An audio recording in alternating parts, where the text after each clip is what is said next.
I found a really good deal on some used wheels I went and picked up.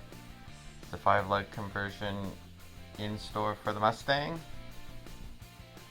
My next job is some metalwork. I'll be filling the top 2 holes of this fender that were accidentally drilled.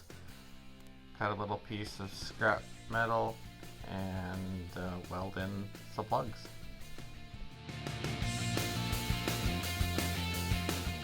I was also asked to add a couple spot welds to the top of this taillight bracket.